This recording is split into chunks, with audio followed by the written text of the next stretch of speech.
السلام علیکم ورحمۃ اللہ۔ الحمدللہ، تعظیم بیوت اللہ کے گھروں کی عظمت۔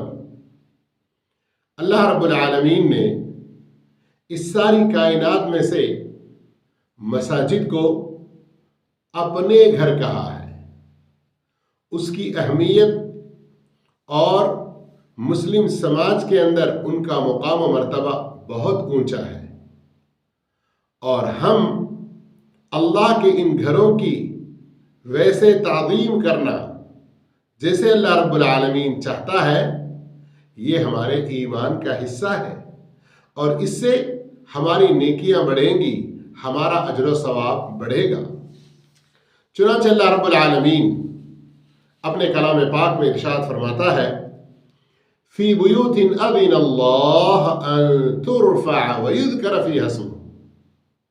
اللہ کے گھروں کے بارے میں اللہ رب العالمین کا یہ حکم ہے کہ ان کی تعمیر اور ان کی بلندی اور اس کی عظمت کا خیال رکھا جائے، اور اس میں اللہ رب العالمین کا صرف ذکر ہو۔ اسی طرح سے اللہ رب العالمین نے فرمایا، وَأَنَّ الْمَسَاجِدَ لِلَّهِ فَلَا تَدْعُوا مَعَ اللَّهِ أَحَدًا۔ یہ مسجدیں اللہ رب العالمین کے لیے خاص ہیں، چنانچہ اس اللہ کے گھر میں اللہ کے سوا کسی اور سے دعا نہ ہو، کسی اور کی عبادت نہ ہو، کسی اور سے کسی طرح کی کوئی منت سماجت نہ ہو۔ نیز اللہ رب العالمین نے مساجد اللہ کے گھروں کی تعظیم اور ان کی اہمیت اور ان کے مقام و مرتبے کو بیان کرتے ہوئے فرمایا، انما یعمر مساجد اللہ من آمن باللہ والیوم الآخر۔ اللہ کے یہ گھر ان کو کون آباد کرتے ہیں، چاہے وہ تعمیری کاموں کے اعتبار سے آباد کرنا ہو یا روزانہ 5 وقتہ نمازوں کے لیے حاضر ہوتے ہوئے آباد کرنا ہو، تو فرمایا یہ وہ لوگ کرتے ہیں جو اللہ پر صحیح ایمان رکھنے والے ہوتے ہیں۔ یاد آ گئی بات؟ شروع میں ہی میں نے کہا نا کہ یہ ہمارے ایمان کا حصہ ہے۔ اور پھر آگے اللہ رب العالمین فرماتا ہے، ان کو آباد رکھنے والے وہ ہوتے ہیں جو اللہ پر ایمان رکھتے ہیں اور آخرت کے دن پر ایمان رکھتے ہیں، نمازوں کو قائم کرتے ہیں، اور اسی طرح زکوٰۃ ادا کرتے ہیں اور اللہ کے سوا کسی سے نہیں ڈرتے۔ سنیے اللہ تعالیٰ کیا خوشخبری دے رہا ہے ان لوگوں کے لیے۔ فرمایا، فَعَسَىٰ أُولَٰئِكَ أَن يَكُونُوا مِنَ الْمُهْتَدِينَ، ایسے ہی لوگ ہدایت پر ہوں گے۔ اللہ اکبر! کیا مطلب؟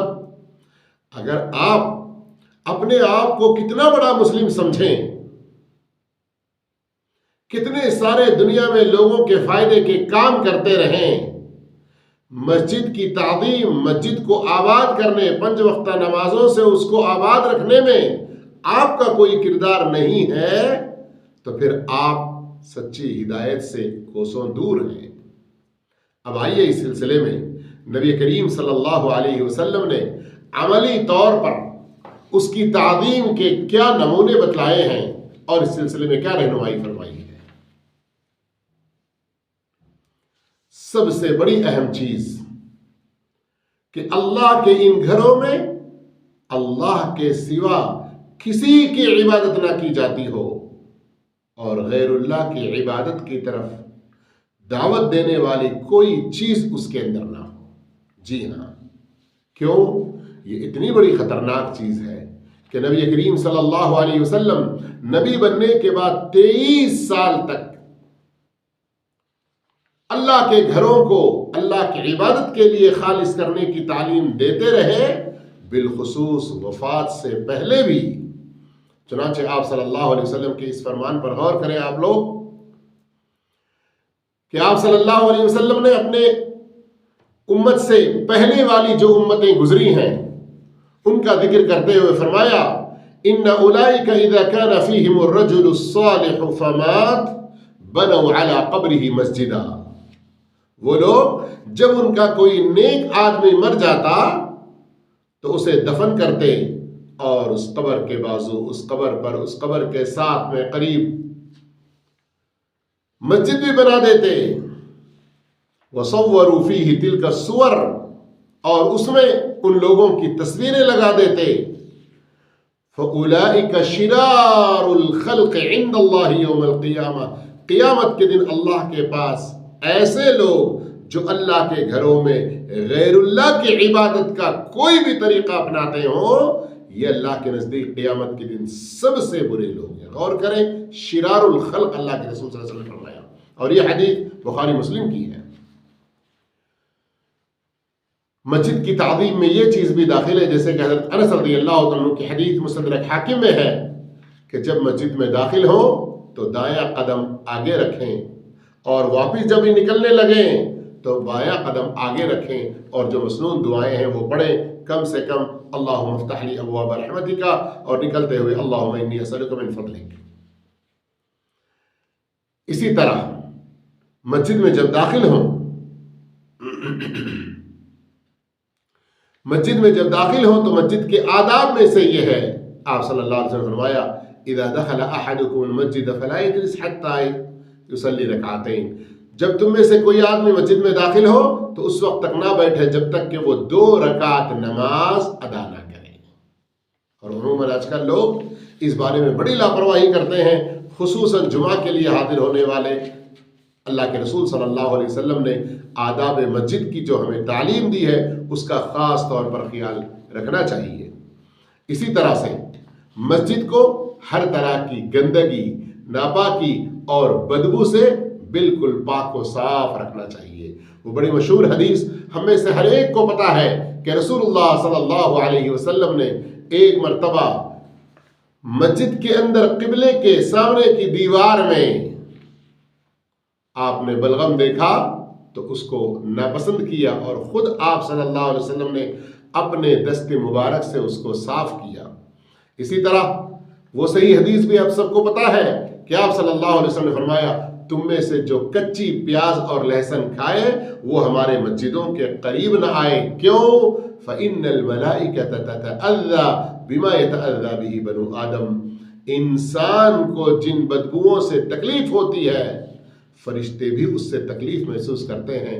और आज हम में से बहुत सारे लोग गुटखा, पान, जर्दे वाला, बीड़ी, सिगरेट और इस तरह की बदबूदार चीज़ें जो इस्तेमाल करते हैं, उनसे वो अपना माल हराम में खर्च कर रहे हैं, अपनी सेहत बर्बाद कर रहे हैं, अपना वक्त उसके अंदर ज़ाय कर रहे हैं, और इस तरह बदबूदार उनका मुंह हो रहा है, जिसकी वजह से अल्लाह के ज़िक्र में वो किस तरह से मशगूल होंगे कि उस वक्त उनके मुंह से बदबू भी निकल रही होगी और अल्लाह का ज़िक्र भी निकल रहा होगा।